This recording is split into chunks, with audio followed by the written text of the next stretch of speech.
হিজাব পরিহিতা একজন নারী। উনি নির্বাচনী ক্যাম্পেইন করছেন এবং একটি রাজনৈতিক দলের কিছু মানুষের মধ্যে একজন তার পেট বরাবর লাথি মারলেন। এটি শুধুমাত্র একজন নারীর পেটে লাথি লাগেনি, উনি প্রেগনেন্ট ছিলেন, যেখানে আমরা সন্তান ধারণ করি সেখানে লাথিটি লেগেছে।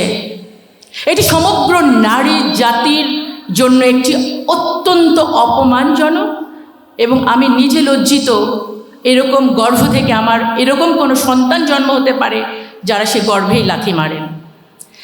এটা শুধু নারী জাতির গর্ভের ওপর লাথি না, এটি গণতন্ত্রের মুখের ওপর লাথি, যেখানে কোনো বাক স্বাধীনতা থাকছে না। খুব বেশি দিন আগে না, জাহাঙ্গীরনগর বিশ্ববিদ্যালয়ে অ্যাসিস্ট্যান্ট প্রক্টর, তিনি হিজাব পরিহিতা, সবার সামনে তাকে অশ্লীলভাবে অ্যাটাক করা হলো। আমি খুব বেশি দিন আগের কথা বলছি না, আমি শুধু হিজাব না, আমি বিষয়টাকে একটু ইসলামোফোবিয়া হিজাবোফোবিয়া সেদিকে নিয়ে যেতে চাই। উন্মুক্ত স্থানে কোরআন পড়া যেত না। কি বলা হলো? কেন বাধা দিয়েছেন? উপরের থেকে চাপ আছে। প্রশ্ন করতে চাই, এই অফিসিয়াল উপরকে ভয় পাচ্ছেন, এর ওপর তো আরেকটা উপর আছে, সেখানে কি জবাব দিবেন?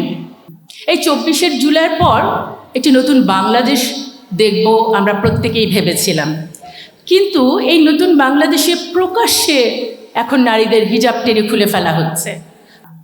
আপনারা লিখেছেন হিজাব হচ্ছে কি আমার প্রাইড এবং আমার ফ্রিডম।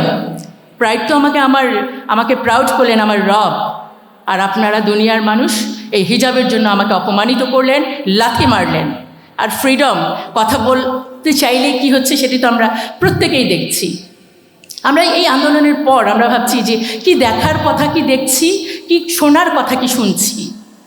গানে ছিল যে 30 বছর ধরে আমি স্বাধীনতাটাকে খুঁজছি, আমাদের 55 বছর হয়ে গেছে, আমরা কিন্তু সেই স্বাধীনতাটাকেই খুঁজছি এবং বুঝতে পারছি না যে কবে পাবো এই ইনসাফের বাংলাদেশ। দেখেন, আমার রব আমাকে অধিকার দিবার পরও আমাকে হিজাব দিয়ে পালন করতেছে। আমি অত্যন্ত আবেগের সাথে রায়হানের প্রতি অনেক ধন্যবাদ জানাচ্ছি যে একা 100 না, আমাদের রায়হানের মতো, সাদিকের মতো মানুষেরা যখন, আমাদের ভাই, আমাদের স্বামী, আমাদের বন্ধুরা যখন নারীর অধিকারের জন্য পাশে থাকবে, অবশ্যই সেটি ইনশাল্লাহ সাকসেসফুল হবে। দেখেন, হিজাবটি তো আমার কাছে সেই দিন যেদিন আমার রব বললেন যে পর্দা করতে হবে এবং নারীরা সামনে যে কাপড় পেল সেটা দিয়ে কিন্তু মাথা ঢেকে ফেললো। আর আমাদের দেশে হিজাব পরলে এখনও, আমি জানি না সামনে আরও কি হবে, কিন্তু চাকরি হবে না। আমরা কেমন মুসলমান? বাট আমি কিন্তু হতাশাগ্রস্ত নই। আমি বিশ্বাস করি আমার রব আমাকে দিয়েছেন যেই ক্রাউন, সেটি পরে আমি অনেক বেশি শক্তিশালী। আর আসল পর্দাটা কিন্তু তাকওয়ার। ব্যাখ্যা করতে যাব না, আমরা শুধুমাত্র একটি কাপড় মাথায় দিই না, এটা আমাদের অন্তরের পরিশুদ্ধতাও আমরা কিন্তু নিশ্চিত করি। কিন্তু মনে রাখতে হবে, যুগ যুগ ধরে ইসলামের এই শত্রুরা কিন্তু আমাদের বিপরীতে কাজ করেই যাচ্ছে এবং পাশ্চাত্য ঔপনিবেশিক শক্তিগুলোর টার্গেট ছিল কোনো একটা জাতির সংস্কৃতি এবং ধর্ম। এর চেয়েও বড় টার্গেট হচ্ছে নারীরা। কারণ একজন নারীকে যদি সংস্কৃতি থেকে সরিয়ে ফেলা যায়, একটি পরিবার ধ্বংস হবে, সাথে সাথে একটি সমাজ যখন ধ্বংস হবে, এই রাষ্ট্রকে নিয়ন্ত্রণ করা খুব সহজ হবে। এই যে কিছুক্ষণ আগে রায়হানের কাছে শুনলেন যে আলজেরিয়াতে যখন ফ্রান্স কলোনি করে, তখন কিন্তু এই হিজাবকেই নিষিদ্ধ করার হচ্ছিল এবং মনোবিজ্ঞানী ফ্রাঞ্জ ফানো সেখানে নারীদের যে মানবিক যে শক্তি সেটা নিয়ে কথা বলেছিলেন। আমরা হিজাবকে আসমানীয় শক্তি হিসাবে মনে করি। একটি কমন গল্প আমি সবসময় বলি, আজকে আরেকবার বলছি, যেটি আমাদের শক্তিকে অনেক বাড়িয়ে দিবে। আপনারা সার্কাসের হাতি দেখেছেন?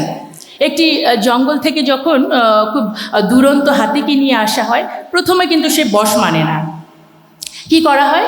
তাকে পায়ের মধ্যে শেকল দিয়ে বেঁধে রাখা হয়। হাতিটি ছুটে পালানোর চেষ্টা করে, ওর পাটা রক্তাক্ত হয়, আবার পালানোর চেষ্টা করে, আবার রক্তাক্ত হয়।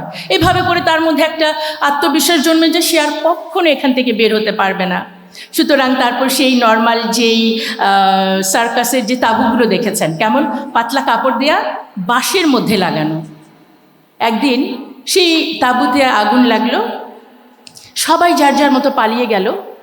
বিশালকায় হাতিটি কিন্তু একটুও পালানোর চেষ্টা করলো না, কারণ ও বারবার ছুটতে গিয়ে যখন রক্তাক্ত হয়েছে, ওর আত্মবিশ্বাসটি নষ্ট হয়ে গিয়েছিল।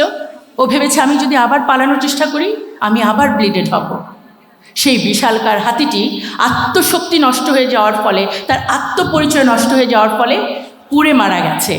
সেজন্য আমি বলতে চাই, আমরা হিজাব যেহেতু আমাদের শক্তি, আমরা কিন্তু এটাকে আমাদের সামনে, আমরা যেন পুড়ে মারা না যাই, এটিকে শক্তি হিসাবে নিয়েই আমরা বেঁচে থাকতে চাই। এই এতক্ষণ যা বললাম কথাগুলো, এটিকে কয়েকটি লাইনে একটু অন্যভাবে বলি।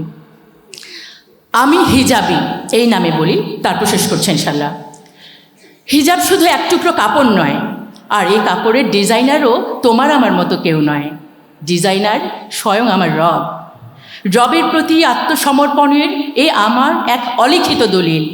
আমি আত্মসমর্পিত এক হিজাবি নারী। হিজাব দিয়ে ঢাকলাম আমি সৌন্দর্য, তুমি ভাবলে বুদ্ধিশুদ্ধি সব ঢেকেছি, হয়ে গেছি আমি অন্ধ।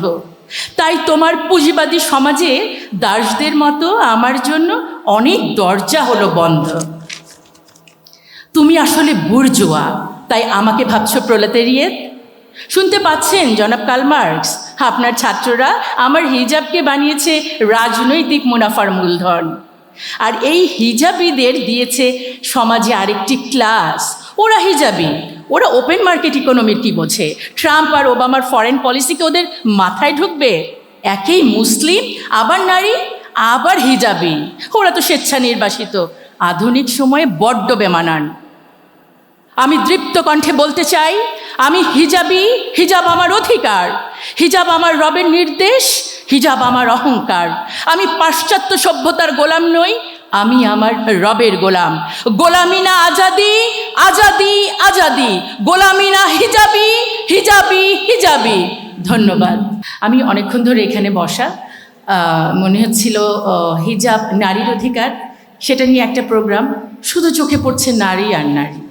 নারী নির্যাতন প্রতিরোধ দিবস প্রোগ্রাম, সেখানেও আমরা নারীরাই বলি, শোনেও নারীরা। বাট আজকে আলহামদুলিল্লাহ আমি অত্যন্ত সম্মানিত এবং আমি আন্তরিক কৃতজ্ঞতা প্রকাশ করছি। আমাদের শ্রদ্ধেয় মুক্তার স্যার আমাদের সাথে আছেন এবং আমাদের সাদিক সবার প্রিয় ও স্টেজে আছেন, এবং সামনের সারিতে যারা আমাদের শিক্ষক এবং অন্যান্য যারা বসে আছেন সবার প্রতি কৃতজ্ঞতা জানাচ্ছি। কিন্তু তারপরেও আমার মনে হচ্ছে আমরা শুধুমাত্র ইসলামের ইতিহাস এবং ইসলামিক স্টাডিজ বিভাগের শিক্ষকগণকে দেখতে পাচ্ছি। হিজাব বা এই ইস্যুগুলো কি শুধুমাত্রই এই লিটারেচারের বিষয়? এটা ফিজিক্স, জিওগ্রাফি বা অন্য ডিসিপ্লিনের শিক্ষকরা কি এখানে আসবেন না? একটি প্রশ্ন রাখলাম, বাট শুরু করছি আলহামদুলিল্লাহ। কোরআনের কোনো আয়াত ব্যাখ্যা না, একটি প্রশ্ন আপনাদের জন্য থাকবে। সেজন্য আহজাবের যে 59 নম্বর আয়াতে যেটা বলা আছে যে, হে নবী, আপনি আপনার স্ত্রীগণকে, কন্যাগণকে এবং মুমিন নারীদেরকে বলুন তারা যেন তাদের চাদরের কিছু অংশ তাদের ওপর টেনে নেয়, এতে তাদের চেনা সহজ হবে, ফলে তাদের উত্ত্যক্ত করা হবে না। লাস্ট লাইনটার প্রতি আপনাদের দৃষ্টি আকর্ষণ করছি, তাদের উত্ত্যক্ত করা হবে না। কে বলছেন? আমার রব। আর আমরা এটাকে চ্যালেঞ্জ হিসেবে নিয়ে নিলাম। আমরা এই সমাজে আমরা কিন্তু হিজাব পরেও উত্ত্যক্ত হচ্ছি এবং পুরো বিশ্বেই মুসলিমদের উপর চলছে নির্যাতন। এবং এই ঢাকা বিশ্ববিদ্যালয়ে হিজাব পড়ার কারণে কত ধরনের দুর্বিষহ অভিজ্ঞতা কত ছাত্রীর হয়েছে সেটা কিন্তু আমরা জানি।